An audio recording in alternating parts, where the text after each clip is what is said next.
अस्सलाम वालेकुम नाज़रीन, आप यूट्यूब चैनल देख रहे हैं। मैं इमरान खान हूँ। सबसे पहले आज़ाद कश्मीर की सूरत हाल पर हम बात करेंगे, फिर कुछ इसराइल के मामले में नई डेवलपमेंट्स आई हैं अमेरिका से, इसराइल से, पाकिस्तान से, कतर से, वो मैं आपके सामने रखूँगा। और फिर इमरान खान साहब के हवाले से इंपॉर्टेंट खबर है।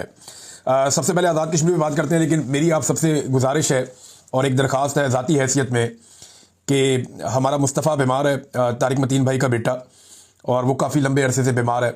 अल्लाह रब्बुल इज़्ज़त से दुआ करें कि वो अपना ख़ास रहम फरमाए, अपनी ख़ास मेहरबानी फरमाए। मैं भी दुआ कर रहा हूँ, आप सबसे भी गुजारिश है। और नाज़रीन, अब आ जाएँ आज़ाद कश्मीर की जानिब। तो आज़ाद कश्मीर में राब्ते का ब्लैकआउट हुआ था 28 तारीख को। 29 को इन्होंने ऐलान किया था कि हम अवामी एहतजाजी तारीख उठाएंगे, हमारे जायज़ मुतालबात हैं। एस्टेब्लिशमेंट यहाँ पे गंद मारना बंद करे, अवाम को हुक्मरानी का हक़ दिया जाए। जमहूरियत के लिए बात कर रहे हैं, अपने हुकूक के लिए बात कर रहे हैं और पुरअमन एहतजाज कर रहे हैं। तो एक दिन पहले ही इंटरनेट बंद कर दिया गया। वहाँ पे तमाम राब्ते बंद हैं, इंटरनेट बंद है, मोबाइल फ़ोन बंद है, बाकी सर्विसेज भी बंद है। आप अगर कश्मीर में हैं तो आपके लिए बाहर इंफॉर्मेशन निकालना बहुत मुश्किल है। लोग बड़ी मुश्किल से वहाँ से इंफॉर्मेशन बाहर निकाल पाते हैं और बहुत कम ऐसा बंदोबस्त है कि मालूमात जल्दी से अब राह रास्त आ जाएँ। अब हुआ यह है कि आज़ाद कश्मीर से रिपोर्ट हो रहा है कि लगातार जगह जगह फायरिंग हो रही है और पूरे आज़ाद कश्मीर के अंदर शेलिंग और फायरिंग जारी है। दूसरी जानब से मुजाहिरीन जो है वो पथराव करते हैं पुलिस के ऊपर, सिक्योरिटी फोर्सेज पे, एफसी पे, रेंजर्स पे। तो मुजाहिरीन जो है वो पथराव करते हैं, जवाब देते हैं, रुकावटों को हटाते हैं ज़बरदस्ती, जबकि पुलिस और सिक्योरिटी फोर्सेज जो है वो गोली चलाते हैं और शेलिंग करते हैं। और ये सिलसिला जारी है, अब 3 दिन हो गए हैं। डोडियाल में एक नौजवान शहीद हुआ, पहले ये इत्तला आई, ये मैं आज की बात आपको बता रहा हूँ। ये उमर नज़ीर कश्मीरी साहब ने यह बताया। फिर धीरकोट में 2 अफराद के शहीद होने की इत्तला आई और वहाँ कई लोग ज़ख्मी हो गए। ये इब्तदाई इत्तलात है। मुजफ्फराबाद में वहाँ पे जो जर्नलिस्ट है उन्होंने क्लेम किया कि 2 लोग वहाँ पे शहीद हो गए। फिर मुजफ्फराबाद में कल भी एक शहादत हुई थी। तो कश्मीर में जगह जगह फायरिंग हो रही है, बाग में भी शदीद फायरिंग की इत्तलात आई है। अब ये निहत्ती अवाम के ऊपर गोलियां चल रही हैं, घरों के अंदर शेलिंग हो रही है। और ये बात वहाँ के जर्नलिस्ट बता रहे हैं कि हमने तो ऐसा माहौल कभी सोचा भी नहीं था, हमने कभी ख्वाब में भी नहीं सोचा था कि पाकिस्तान से सिक्योरिटी फोर्सेज आएंगी और वो आकर आज़ाद कश्मीर के ऊपर लोगों के साथ ये करेंगी। ये वो वहाँ के जो मकामी सहाफ़ी हैं वो हमसे बात करते हैं या लोग हैं वो ये बता रहे हैं। निहत्ती अवाम के ऊपर गोलियां चल रही हैं और ज़्यादा लोग ये शिकवा कर रहे हैं, बार बार कह रहे हैं कि कर्नल फाइक को जब से वहाँ पे लाया गया है, ये लाहौर में होता था कर्नल फाइक, इसको अब मेरे ख्याल ब्रिगेडियर बना के वहाँ ले जाया गया है। इसके खिलाफ लोग बहुत बात कर रहे हैं और वो ये कह रहे हैं कि ये मुजफ्फराबाद में बैठ के ये हालात पैदा कर रहा है। देखिए, एक ऑफिसर ये सारा कुछ करता है, गंद एक ही बंदा डालता होता है और जो मलबा है उसके नीचे पूरा इदारा दबा रहता है। बलूचिस्तान में एक ऑफिसर की हड्डदर्मी की वजह से आज तक वहाँ पर अमन वापस नहीं आया। और इसी तरह जो भी आज आज़ाद कश्मीर में हो रहा है, ये जो भी करवा रहा है या जैसे भी हो रहा है, ये अगर बदअमनी पैदा हो गई और मुस्तकिल हो गई तो फिर क्या करेंगे आप? आपने मकबूजा कश्मीर के अंदर हालात नहीं देखे? भारत कितना जुल्म और जबर करने के बावजूद उन्हें नहीं दबा सका। आज उस तरह के मनाजिर जो है वो हम आज़ाद कश्मीर में देख रहे हैं। बदकिस्मती से एक ऑफिसर की बेशर्मी की कीमत जो है वो बलूचिस्तान आज तक उठा रहा है। सीखने का मौका है, कुछ सीख ले, लेकिन मोटी खोपड़ी में बात घुसती नहीं है। अब नाज़रीन, जो मुतज़ाद इत्तलात आ रही हैं और अनकन्फर्म्ड इत्तलात है, अभी तक ये कन्फर्म नहीं है, लेकिन जो एक तंजीम है अवामी एक्शन कमेटी, उनके जो पेजेस हैं उनके ऊपर जो खबरें आ रही हैं वो बड़ी खौफनाक है। और ये जो खबर है ये सुराब बरकत साहब ने भी शेयर की और कुछ लोगों ने की। तो ये खबर बता रही है कि अब तक 11 अफराद शहीद हो गए हैं और लगभग 150 के करीब अफराद जख्मी हो गए हैं। ये इनको गोलियां मारी गई हैं और अगर ये हो गया तो इसका मतलब है तो 26 नवंबर वाला काम हो गया आज़ाद कश्मीर में भी। कश्मीर में और पाकिस्तान में फ़र्क यह है कि पाकिस्तान में गोली चलती है या गोलियां चलाई जाती हैं तो लोग वो जगह छोड़ जाते हैं, वहाँ से अपने ज़ख्मियों को उठाते हैं, वो जगह खाली हो जाती है। लेकिन आज़ाद कश्मीर में लोग इलाका खाली नहीं कर रहे, लोग अपने ज़ख्मियों को हटाते हैं, थोड़ा पीछे हटते हैं, दूसरी तरफ से फिर आते हैं, क्योंकि वो हर हाल में इस लड़ाई को जीतना चाहते हैं। वो ये चाहते हैं कि पुरअमन तरीके से रियासती जबर का मुकाबला करते हुए किसी ना किसी तरह अपने हुकूक हासिल कर लें। एक तरफ मुज़ाकरात की बात की जाती है, दूसरी तरफ स्टेट बुलेट चलाई जा रही हैं, लगातार गोलियां चल रही हैं और उसके अंदर बाकायदा अब तो विजुअल्स आ रहे हैं कि लाशें पड़ी हुई है, बंदे उठा के ले जाए जा रहे हैं। एक जगह से विजुअल्स आए, वहां पे वो पुलिस वाले को गोलियां लग गई। 1-2 पुलिस वालों को बताया जा रहा है, एक के तो विजुअल भी मैंने देखे, उसको गोली लग गई, वो बेचारा पड़ा हुआ है वहां पे और जो मुजाहिरीन है वो उसे अपने कंधों पर उठा के अस्पताल पहुंचा रहे हैं। और मुजाहिरीन ने बताया कि जनाब ये पुलिस वाला एफसी को मना कर रहा था कि गोलियां मत चलाओ, एफसी ने इतनी गोली चलाई इसको भी गोली लग गई और अब ये पुलिस वाला डाल दिया जाएगा मुजाहिरीन के खाते में जो उसको अस्पताल पहुंचा रहे हैं। जो अवामी एक्शन कमेटी के एक रहनुमा है उन्होंने बताया और मीडिया के ऊपर बताया कि सीएमएच के अंदर हम लेकर गए अपने जख्मियों को, डॉक्टरों ने इलाज करने से इनकार कर दिया और उन जख्मियों में से भी एक शहीद हो गया। और वो सर पकड़ के बैठे हुए थे कि ये क्या हो गया, डॉक्टरों ने तो हलफ लिया इंसानी जान बचाने का, वो कैसे कह सकते हैं कि हम इसका इलाज नहीं करते और हम इसका ख्याल नहीं रख सकते। अब वो बंदा शहीद हो गया, उसके ऊपर भी बड़ा गम और गुस्सा है। बार बार पुलिस वाले भी मना कर रहे हैं, लेकिन सिक्योरिटी फोर्सेज जो बाहर से आई उनको समझ नहीं आ रही। इस्लामाबाद पुलिस के बहुत सारे एहलकार यरगमाल बन गए, शहरियों ने उनको पकड़ लिया। वो डरे हुए थे, लेकिन उसके बाद शहरियों ने उनको बाहिफाजत वहां से निकाला और इस्लामाबाद का रास्ता दिखाया कि जनाब आप इस्लामाबाद वापस जाएं, आपका यहाँ कोई काम नहीं है, हम यहाँ पे एहतजाज कर रहे हैं यहाँ की जाली हुकूमत के खिलाफ और उनसे हम अपना हक लेंगे।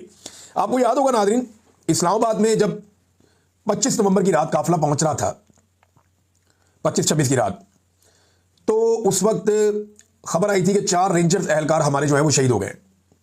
अब हमारे जो रेंजर्स एहलकार वहां पे शहीद हुए थे ना, वो एक तेज रफ्तार गाड़ी ने उनको टक्कर मारी थी और हादसे के अंदर शहीद हो गए थे। बाद में वो लड़का भी पकड़ा गया, उसका पाकिस्तान तहरीक इंसाफ से ताल्लुक भी कोई नहीं था, उसने एतराफ़ जुर्म भी कर लिया, वो मामला भी खत्म हो गया। लेकिन उसकी एफआईआर और सारा मामला उठा के पाकिस्तान तहरीक इंसाफ के खाते डाल दिया गया और हुक्मरानों के बयानात तक आ गए और आज तक वो जो टाउट सहाफ़ी हैं वो पीटीआई के खाते में डालते हैं। इसी तरह जो एफसी ने गोली चलाई और वो पुलिस वाले को लग गई, मुजाहिरीन उसको उठा के कंधे के ऊपर लेकर जा रहे हैं। अगर वो पुलिस वालों के साथ होता तो पुलिस वाले लेकर जा रहे होते, लेकिन ये भी कोशिश की जाएगी इनके कंधे पे ही डाल दिया जाए। तो नाज़रीन, लगातार वहां से जो इतलात आ रही हैं वो अच्छी नहीं है, वो खतरनाक इतलात हैं, लगातार आ रही हैं आज़ाद कश्मीर से और हालात मजीद ख़राब होते चले जा रहे हैं। ये कश्मीरी अभी तक डटे हुए क्यों हैं, ये सोचा आपने? क्योंकि ये लीडरलेस है, इनके पीछे कोई ऐसा आदमी नहीं है जो इनको रोक लेके रुक जाओ। किसी के पास ये इख्तियार नहीं है कि वो एक आवाज़ देकर रुक जाओ, वापस आ जाओ, मैं बात कर रहा हूं, ये नहीं है। एस्टेब्लिशमेंट किसी एक को ब्लैकमेल नहीं कर सकती। यानी मिसाल के तौर पे इनके साथ गंडापुर नहीं है, यानी इमरान खान साहब गंडापुर को बंदे देके भेजते हैं अपने, वो 1-1.5 लाख बंदा, और ये इतने 1-1.5 लाख बंदे नहीं है, ये हर जगह थोड़े थोड़े लोग निकले हुए हैं, कहीं पे 10,000, कहीं पे 15,000, कहीं पे 5,000, कहीं पे 25,000, ये ऐसे अलग अलग जगहों पे निकले हुए और बहुत सारी जगहों पे निकले हुए हैं। तादाद तो इनकी बहुत ज्यादा है, लेकिन अभी ये इकट्ठे हो रहे हैं, मुजफ्फराबाद की तरफ आगे बढ़ रहे हैं और सरकार पूरी कोशिश कर रही है ये मुजफ्फराबाद में दाखिल ना हो सके, क्योंकि सरकार ये जानती है कि जब ये मुजफ्फराबाद में दाखिल हो गए तो इनके पास लाशें हैं अब, और हमने इनको लाशें दे दी हैं, ये बहुत गुस्से में है, तो इनका मुकाबला नहीं किया जा सकेगा। लेकिन लोग बार बार ये तलकीन कर रहे हैं तमाम रहनुमा कि पुरअमन रहें, हमने झगड़ा नहीं करना। जहां पे भी पुलिस वाले, एफसी वाले इनके काबू आते हैं, ये उनको मारते नहीं है, उनको निकालते हैं, रास्ता देते हैं। तो ये बड़ी पॉजिटिव चीज़ है और इससे सीख के आगे बढ़ना चाहिए। अब गंडापुर साहब का देखना, पाकिस्तान में क्या हुआ, गंडापुर साहब गए, डी चौक पहुंचे, क्योंकि एक लीडर था, गोली चली, वो निकल गया फौरन, गोली चली भी, निकलो, गोली लग गए, तो गंडापुर निकल गया वहां से। गंडापुर के निकलते जब हमने कहा लीडर भी चला गया, सब खत्म हो गया, हमने करना क्या है यहाँ पे, गोलियां अंदर तुम चल रही हैं, तो लोग भी चले गए। क्योंकि जो आदमी ये कहकर आया था कि मेरा नमाज़े जनाजा पढ़ लेना, मेरी लाश भी नहीं मिलेगी, इस तरह की कहानियां सुना के जो आया था बंदों को लेकर, वो निकल गया। तो अगर गंडापुर कश्मीरियों की क़यादत कर रहा होता तो आज वो भी घर चले जाते वापस।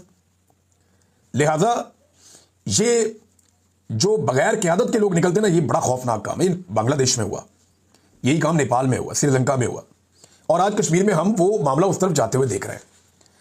तो क्या पाकिस्तान इस तरफ बढ़ेगा, ये आने वाले दिनों में हम देखेंगे। गंडापुर ने जो दावा किया नाज़रीन, उसके ऊपर बात करते हैं, लेकिन पहले जरा इसराइल वाले मामले में चले जाएं। 2 बातें तो क्लियर हो गई, और ये 2 बातें डोनाल्ड ट्रंप ने भी क्लियर कर दी, ये 2 बातें नेतन्याहू ने भी क्लियर कर दी। ये बातें जो इसराइली दिफाई एक्सपर्ट्स हैं, उनकी जो माहिरीन की राय आ रही है, वो भी यही आ रही है, और कैटेगोरिकली वो ये बात कह रहे हैं कि नंबर 1, ट्रंप के मंसूबे या मुआहदे में फ़लस्तीनी रियासत का क़याम शामिल नहीं है, और ये पहले दिन से नहीं है। अब आपको कई लोग मंजन बेचेंगे, जनाब पहले था, अब नहीं है। नहीं, ऐसा नहीं है। वो जो पहला मुआहदा सामने आया था, मैंने आपको जिस दिन मुआहदा शुरू हो रहा था, शहबाज शरीफ ने इसकी तारीफ भी नहीं की थी, उससे पहले मैंने मुआहदे के बारे में आपको बताया था एक शिक, कि उसमें यह है कि सोचेंगे, बाद में सोचेंगे कि फ़लस्तीन को रियासत बनाना या नहीं बनाना, बस इतना ही है। कोई फ़लस्तीनी रियासत का तस्करा उसमें नहीं है। एक तो ये बात क्लियर होगी, उन्होंने कहा जी कोई फ़लस्तीनी रियासत का क़याम जो है ट्रंप के मंसूबे में शामिल नहीं है। नंबर 2, गजा से इसराइली फ़ौज का इनखला नहीं होगा। तो फिर ये खे आपने मुआहदा किया है, आपने हासिल क्या किया? इसराइली फ़ौज रहेगी गजा के अंदर, तो फिर आपने क्या हासिल क्या किया आपने? जब इसराइल की फ़ौज गजा के अंदर मौजूद रहेगी, वो वहां से निकलेगी ही नहीं, तो हासिल क्या किया? और जब फ़लस्तीन को बतौर रियासत तस्लीम ही नहीं किया जाएगा, तो फिर आपने हासिल क्या किया? आपने तो टकेगी को कामयाबी हासिल नहीं की। ये बात पहले दिन से सबको मालूम थी। अब ये चूरन बेचेंगे, बहाने बनाएंगे कि पहले हमें नहीं पता था, अब हमें पता नहीं, इनको पहले दिन से सारा पता था। ट्रंप ने भी लगभग ये बात पहले कर दी हुई थी, और ये अखबारात में छप भी गई थी। वाशिंगटन पोस्ट की एक खबर थी, मैंने आपको पढ़ के भी सुनाई थी पहले। नेतन्याहू ने भी अब ये बात बड़ा कैटेगोरिकली उसने दोहरा दी है। फ़लस्तीनियों ने इसे अब तमाशा करार दे दिया। ये मैंने आपको AFP की रिपोर्ट पढ़ के सुनाई, उन्होंने बताया फ़लस्तीनियों ने ओवरऑल कहा कि ये एक तमाशा लगने जा रहा है और कुछ नहीं, ट्रक की बत्ती है। हमास ने पहले शिकवा किया कि कई मरतबा मुआहदे हुए, उनकी खिलाफवर्जी हमेशा इसराइल करता है। अमन के मंसूबे का मुसवदा अभी तक उन्हें दिया ही नहीं गया, और अब फाइनली हमास ने फारिग भी कर दिया। हमास ने साफ कह दिया कि जनाब हम नहीं मानते, और इस मुआहदे को हमास ने फारिग कर दिया। हमास का जो अब रद्द अमल है, जरा वो देख लें आप। हमास के ऑफिशियल ने कह दिया कि ट्रंप का जो ये एक अमन मंसूबा है जो उसने दिया है, उसके अंदर फ़लस्तीनियों के लिए कुछ भी नहीं है, और फ़लस्तीनियों का मफाद उसके अंदर नहीं है। ये कैटेगोरिकली अब हमास ने भी कह दिया, फ़लस्तीनियों ने भी कह दिया, और पाकिस्तान में भी शदीद रद्द अमल आ गया। हत्ता कि हुकूमत के अंदर से भी मुखालफत हो गई। वो मौलवी जो सो रहे थे, जब उनकी किट लगी, उनकी बहुत बेइज्जती हुई पाकिस्तान में, और हम सारे डिजिटल मीडिया के लोगों ने बताया कि इनकी असल करतूतें क्या हैं। तो 4-5 दिन के बाद मौलवी अब आहिस्ता आहिस्ता जागना शुरू हुए। कल फजल रहमान साहब को अंगड़ाइयां लेके जागे थे वो, और उन्होंने हल्के फुल्के स्टेटमेंट दिए। आज तरीके लबैक वाले जागे, उन्होंने कहा जी असं इसराइल को तस्लीम नहीं करने देंगे। पहले उन्होंने पूरे पाकिस्तान का इंतजार किया, जब सारा डिजिटल मीडिया खड़ा हो गया, जब पूरा मामला बन गया जी असं नहीं होने देंगे, अब वो कह रहे हैं ना। ये बोले शहबाज शरीफ की वो मुलाकात के ऊपर, जो जाके शहबाज शरीफ साहब ने एक अमेरिकन जूश कांग्रेस के सदर के साथ मुलाकात की, उसके ऊपर इनका कोई मौक़िफ़ अभी तक नहीं आया, और ना ही इनका कोई मौक़िफ़ वो खातून के हवाले से आया जो वज़ीर आज़म की फ़ाइलों तक जिनकी रसाई थी, और वो बार बार जोर दे रही थी। और एयरफोर्स 1 के अंदर उन्होंने ट्रैवल किया, वज़ीर आज़म के साथ उस होटल में क़याम किया, वज़ीर आज़म के साथ ट्रैवल किया, और पाकिस्तानी सरकार का प्रोटोकॉल हासिल किया। वज़ारत ख़ारजा ने उनको बेहतरीन प्रोटोकॉल दिया अमेरिका में और बरतानिया में। तो ये सारे मामले में बोला ही नहीं, कोई बोला ही नहीं। अब गोंगलुओं से मट्टी झाड़ने के लिए मैदान में आ रहे हैं। हत्ता कि ये हुआ नादरीन कि जो मीडिएटर है ना बीच में, मुज़ाकरात करवाने वाला मुल्क, वो तो कतर है। कतर ने भी कह दिया है कि ये अमन मंसूबे के जो नकात हैं उनके ऊपर उनको भी एतराज़ है। उन्होंने कहा जी बहुत सारे नकात ऐसे हैं जिन पे वजाहत और मुज़ाकरात की ज़रूरत है। अभी तकाजा है इस बात का कि उनके ऊपर मुज़ाकरात भी किए जाएं मजीद, और वजाहत भी दे अमेरिका के ये हो क्या रहा है। हमारे वज़ीर आज़म ने पहले दिन गेम चक दी थी पकड़ के। आप अंदाज़ा करें कि सारी दुनिया अब आहिस्ता आहिस्ता कह रही है ये गलत काम हो गया। जो फ़लस्तीनियों की तंजीमें पाकिस्तान में दुनिया भर में वो कह रही है गलत काम हो गया, ठीक नहीं हुआ, ये किस तरफ आप लेकर जा रहे हैं। लेकिन पाकिस्तानी वज़ीर आज़म ने और आर्मी चीफ ने पहले दिन तय कर दिया एस्टेब्लिशमेंट ने कि नहीं जी नहीं, हमने तो ट्रंप साहब के कहने के ऊपर लब्बैक कहनी है। इन्होंने लब्बैक कह दिया और अब मुकरने का रास्ता भी नहीं छोड़ा। अब जाके डार साहब कहते हैं नहीं ये तो वो मुआहदा नहीं है जो हमारे साथ बातचीत हुई थी, ये तो कोई और चीज़ है। डोनाल्ड ट्रंप अब इनको नहीं छोड़ेगा, ये फंस गए दोनों तरफ से। इधर अवाम नहीं छोड़ेगी, उधर डोनाल्ड ट्रंप नहीं छोड़ेगा, क्योंकि डोनाल्ड ट्रंप के साथ बंद कमरों के अंदर जो ये वादे करके आ गए हैं ना, मीठे मीठे मुंह बना के, हाथ बांध के, और जितनी गेम डोनाल्ड ट्रंप की ये उठाए, डोनाल्ड ट्रंप की तो खुशियां ही खत्म नहीं हो रही। उसकी पूरी जिंदगी में कभी किसी ने उसकी इतनी खुशामद नहीं की जितनी ये पाकिस्तानी वफद करके आ गया। वो भूल ही नहीं पा रहा, उसकी रोजाना दर्जनों मुलाकातें होती हैं। लेकिन जो खुशामद, जिस लेवल की खुशामद इन लोगों ने कर दी है, वो लेवल कोई मैच ही नहीं कर पा रहा। ट्रंप का वो नशा ही नहीं उतर रहा।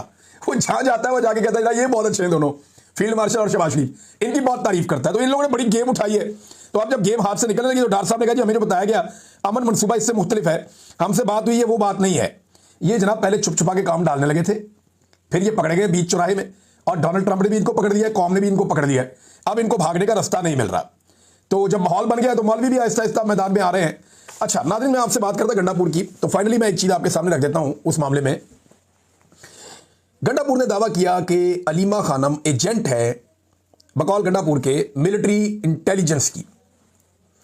मैंने मिलिट्री इंटेलिजेंस के ऊपर रिसर्च की, वैसे मुझे पहले भी पता था, लेकिन मैंने कहा निकाल के देखते हैं वंस अगेन। तो मिलिट्री इंटेलिजेंस का जो इदारा है, ये आईएसआई की तरह का, जैसे आईएसआई एक इदारा है ना, वज़ीर आज़म के अंडर काम करता है। मिलिट्री इंटेलिजेंस जो काम करती है ये जीएचक्यू के यानी आर्मी चीफ के अंडर होती है। यानी आर्मी चीफ के ज़ेरे कमांड एक इदारा है या एक एजेंसी है जिसका नाम है मिलिट्री इंटेलिजेंस। उस मिलिट्री इंटेलिजेंस ने एक एजेंट भर्ती की हुई है बकौल अली अमीन गंडापुर के अलीमा खानम। और अलीमा खानम वो वाहिद खातून है जो आर्मी चीफ के ऊपर तनकीद करती है। इस पूरी जमात के अंदर अगर कोई खुल खुलाकर आता है आर्मी चीफ के सामने तो वो अलीमा खानम है। इमरान खान का आर्मी चीफ के बारे में जितने बयान आते हैं उनमें 90% जेल से बाहर लाने वाला कौन है? अलीमा खानम। ये आपको अजीब नहीं लगता कि आर्मी चीफ के जेरे इंतजाम या उनके जेरे कंट्रोल या उनके अंडर चलने वाली एक एजेंसी की एक एजेंट आर्मी चीफ पे बार बार अटैक करे, उन्हीं को रगड़ा दे? ये कोई बात समझ आती है? तो गंडापुर की जैसे वो बात समझ नहीं आती ना कि इतने सारे पहाड़ क्रॉस करके 8 जिले क्रॉस कर लिए और रातों रात पता नहीं कौन सा कारनामा कर दिया सुपर ह्यूमन बीइंग बन के, जैसे वो बात समझ नहीं आती ना, ऐसे ये बात भी समझ नहीं आती कि ये कैसे हो सकता है कि पूरे मुल्क में या पूरी पार्टी में एक ही एजेंट है मिलिट्री इंटेलिजेंस की, और वो मिलिट्री इंटेलिजेंस को जो हेड करता है उसके बॉस के ऊपर डायरेक्ट तनकीद की। हाउ इज इट पॉसिबल यार, फॉर गॉड सेक। गंडापुर साहब लोग मासूम जरूर है, पाकिस्तानी बहुत मासूम है, हमारे पश्तून भाई भी बड़े मासूम हैं, लेकिन बेवकूफ नहीं है। पागल नहीं है, दिमाग हमारा काम करता है, इतना तो हमें पता चल जाता है। और ये थोड़ी सी रिसर्च से चीज़ें सामने आ जाती हैं। तो ये एक और कहानी इन्होंने सुनाई, और हर कहानी के अंदर एक अजीबोगरीब नया एंगल होता है गंडापुर साहब की, समझ से बाहर। भारत ये इमरान खान साहब जाने, और गंडापुर साहब जाने, और अलीमा खानम साहबा जाने, और